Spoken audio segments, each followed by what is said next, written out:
The box wasn't particularly heavy, but my mother's disappointment made it weigh a ton as I carried it into our family's elegant foyer. Another package delivery to the house where I'd grown up. The house that represented everything my parents thought I should be but wasn't. Another delivery, Olivia? Mom's voice dripped with barely concealed disdain. I thought you were just doing this temporary thing until you found a real job. I set the package down carefully, adjusting my company jacket. Swift Logistics, the name I'd chosen when I started with just one van and a dream. This is my real job, Mom. My company's growing faster than a delivery service, she interrupted, shaking her head. 4 years at Princeton, MBA from Stanford, and you're delivering packages like somewhat, Mom. I straightened up, meeting her eyes. Some entrepreneur building a revolutionary logistics company. She turned away, unable to even look at me. Your sister's law firm just made her junior partner. Your brother's investment bank is featuring him in their annual report. And you're wearing a uniform and carrying boxes. I bit back the urge to tell her about the artificial intelligence system we'd developed that was revolutionizing delivery routing. About the fleet of 500 vehicles now bearing my company's logo. About the venture capital firms begging to invest in our next funding round. Instead, I just signed my delivery confirmation tablet. Have a nice day, Mom. Back in my van.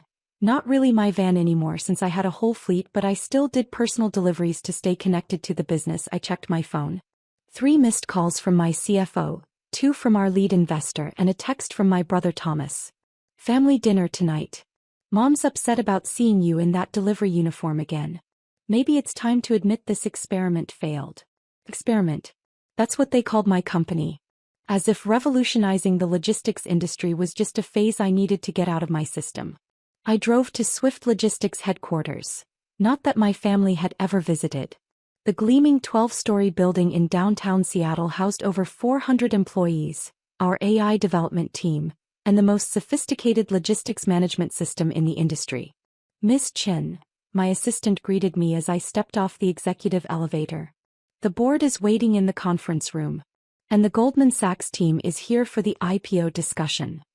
I smiled, thinking of Thomas's investment banking success. If he only knew his little sister was about to launch one of the biggest tech IPOs of the year. How are the new route optimization numbers looking? I asked, heading toward the conference room. Incredible. The AI system has reduced delivery times by 47% in test markets. UPS is asking for another meeting about licensing the technology. My phone buzzed again. Mom this time. I let it go to voicemail, already knowing what she'd say. More comparisons to my siblings' respectable careers. More hints about corporate job openings. More shame about her daughter wasting her education on a delivery service. The board meeting was quick and productive. Our numbers were exceeding all projections. The AI-driven logistics system was revolutionizing the industry. Swift Logistics wasn't just delivering packages. We were transforming how goods moved around the world. The Financial Times wants to do a cover story, my PR director announced. They're calling Swift the Amazon of logistics with our integrated AI system. Hold off for now, I said, thinking of the IPO preparations. Let's keep things quiet until next quarter. That evening, I changed out of my Swift uniform into designer business wear for the family dinner. Not that it would matter. In their eyes, I'd always be the delivery girl who embarrassed them at country club gatherings. Our family's mansion was lit up like a corporate headquarters, which was fitting since every dinner felt like a board meeting where my life choices were scrutinized and found wanting. Olivia, my sister Margaret called out as I entered. She air-kissed my cheek, her law firm partner status practically radiating from her. Finally gave up the delivery route for the day? Something like that, I murmured, accepting a glass of wine from the housekeeper. Thomas stood by the fireplace, every inch the successful investment banker in his bespoke suit. You missed the club luncheon last week. Mrs. Harrison was asking about you. I covered by saying you were traveling. Thanks, I said dryly. Wouldn't want anyone to know I was building a successful company. Successful. Mom swept into the room, elegant as always in her dinner attire. Darling, driving a delivery van is hardly. Dinner is served, the housekeeper announced, saving me from another lecture. We took our usual seats at the formal dining table. Mom and Dad at the ends, Margaret and Thomas on one side, me alone on the other. The empty seat beside me seemed to emphasize my status as the family disappointment. Margaret, tell us about your latest case, Mom prompted, beaming with pride. As my sister launched into a detailed description of corporate law minutiae, I checked my phone under the table. A message from my CFO. Final IPO valuation numbers in. Underwriters projecting opening market cap at $12 billion. Olivia, Dad's sharp voice cut through my thoughts. Phone's away at dinner. Just because you work in service doesn't mean you can forget basic manners. I slipped the phone back into my pocket, suppressing a smile. My service company was about to be worth more than Margaret's entire law firm. Actually, Thomas added, straightening his tie, I might have a solution. My bank is looking for project managers in our logistics division. With your background, I'm sure I could. I'm good, thanks. I took a sip of wine. My company's keeping me pretty busy. Company, Margaret scoffed. You make it sound so corporate. You deliver packages, Olivia. It's hardly Goldman Sachs. If she only knew that Goldman Sachs was currently in my office, begging to underwrite our IPO. Speaking of packages, Mom interjected, the Andersons saw you making a delivery at their house last week. In uniform. Do you know how embarrassing that was to explain at the club? I set down my fork. What did you tell them? I said you were doing research for a consulting project. I could hardly tell them my Stanford MBA daughter was actually working as a delivery person. The shame in her voice was palpable. 4 years of building a revolutionary company, and all she saw was a daughter in a delivery uniform.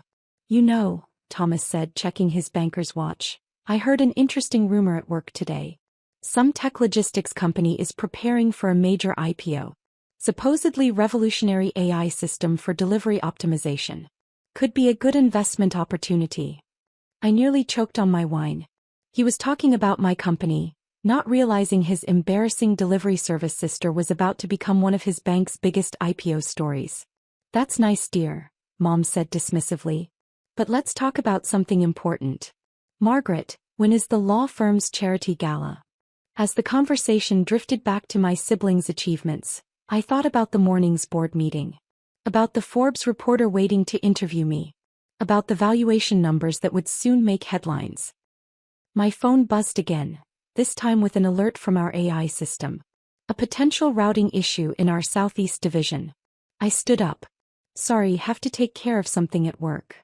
What could be so urgent about delivering packages? Margaret asked, perfectly plucked eyebrows raised. You'd be surprised, I replied, heading for the door. Sometimes the biggest things come in small packages. Olivia, Mom called after me, please tell me you're at least thinking about real career options. I hate seeing you waste your potential like this. I paused in the doorway, thinking of the IPO announcement scheduled for next week. Of the Fortune 500 ranking that would soon have the Chin name on it.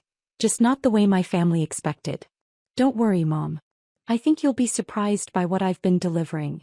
The morning of Swift Logistics IPO, I stood in my office overlooking Seattle's skyline, watching the sunrise paint the city gold. In a few hours, my embarrassing delivery service would debut on the New York Stock Exchange, transforming the logistics industry forever. Miss Chin. My assistant knocked softly. CNBC is set up for the live interview and the Wall Street Journal reporter is waiting. Also, your brother's investment bank called again about the IPO allocation. I smiled, imagining Thomas's face when he realized the mysterious logistics company he'd been chasing was his sister's delivery service.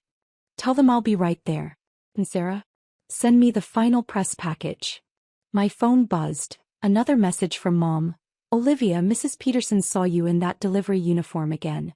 Please, if you need help finding a proper job.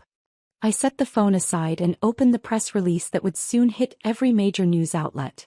Swift Logistics, Swift, debuts in largest tech IPO of year. Revolutionary AI-driven logistics platform valued at $12 billion. Founder and CEO Olivia Chin becomes youngest female Fortune 500 CEO.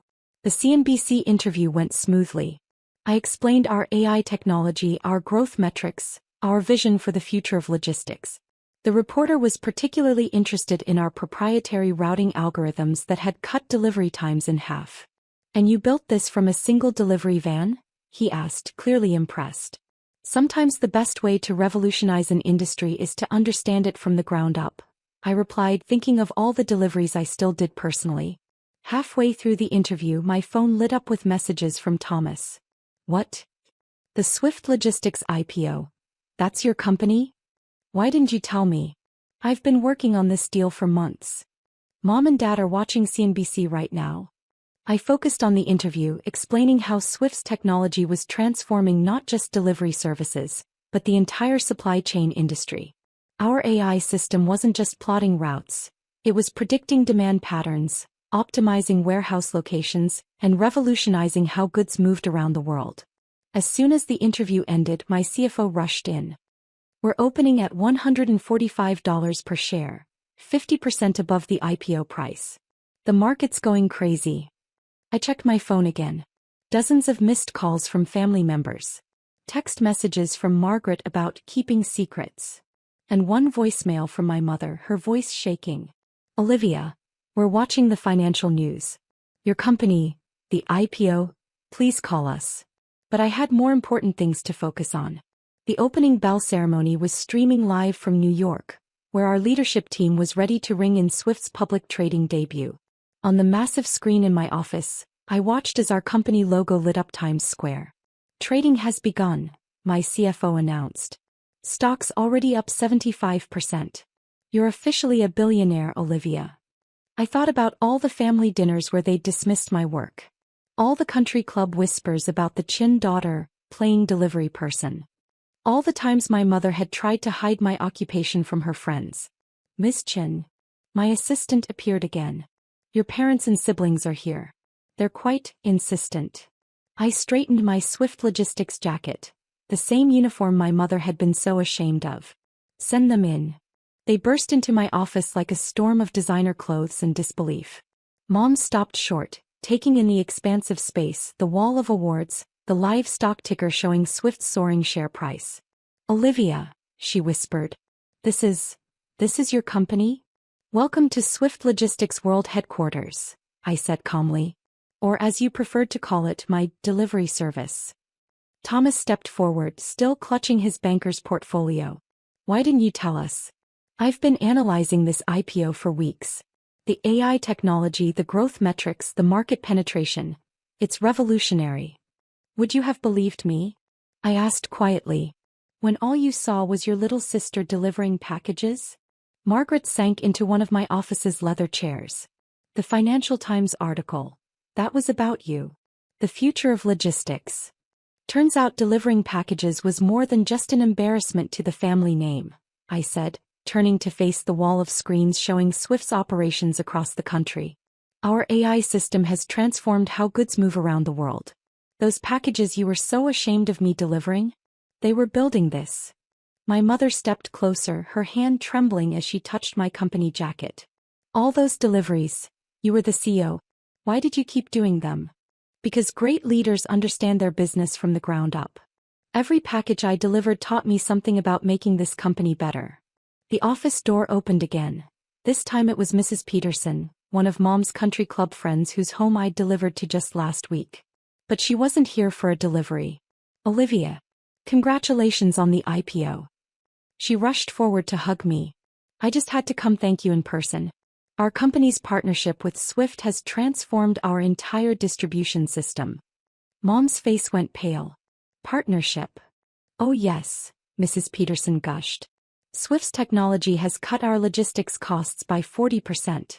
Olivia's been personally overseeing the integration. Such a brilliant young CEO. After Mrs. Peterson left, my family stood in stunned silence. The stock ticker kept climbing. My phone kept buzzing with congratulations from business leaders and media outlets. The charity gala, Mom finally said, her voice small. The law firm event next week. Would you consider being our keynote speaker? I looked at my sister, who had so proudly announced her junior partnership at that same dinner where they'd mocked my delivery uniform. Sorry, I'm speaking at the World Economic Forum that week. But I'm sure Margaret will do a great job. Olivia, Dad stepped forward. We were wrong. So wrong. About everything. No, Dad. You were wrong about what success looks like. About thinking there's only one path to making a difference in the world. I picked up a small package from my desk. The last delivery I'd made before the IPO. Every box, every delivery, every route we optimize. It's all part of building something revolutionary. You just couldn't see it because it didn't fit your definition of success. Thomas was still staring at the stock ticker. My bank's analysts are calling Swift the most innovative logistics company in history. That's my little sister. Not so little anymore, I smiled. In fact, Swift just acquired your bank's logistics division. Surprise. The rest of the day passed in a blur of media interviews, congratulatory calls, and stock price updates. By closing bell, Swift Logistics had become one of the most successful tech IPOs in history. That evening, as the city lights twinkled below my office window, I changed into my delivery uniform one last time. There was still one package I needed to deliver personally. I found my mother in their empty mansion, watching CNBC's coverage of Swift's historic trading day.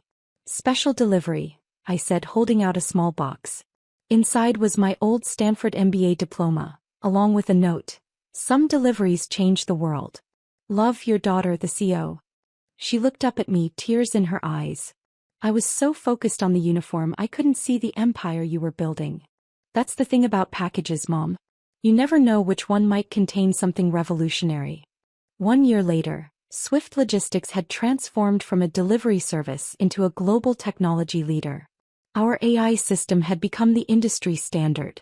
The Fortune 500 ranking that had once seemed like an impossible dream now listed Swift firmly in the top 100. And my family? They finally understood that success doesn't always wear a lawyer's suit or carry a banker's portfolio. Sometimes it wears a delivery uniform and carries the future, one package at a time. The Swift Logistics jacket still hangs in my office, not as a reminder of shame, but as a symbol of how every great journey starts with a single step. Or in my case, a single delivery. Because sometimes the biggest success stories aren't about escaping your roots, but about growing them into something beyond anyone's imagination. Even if that means delivering a few packages along the way.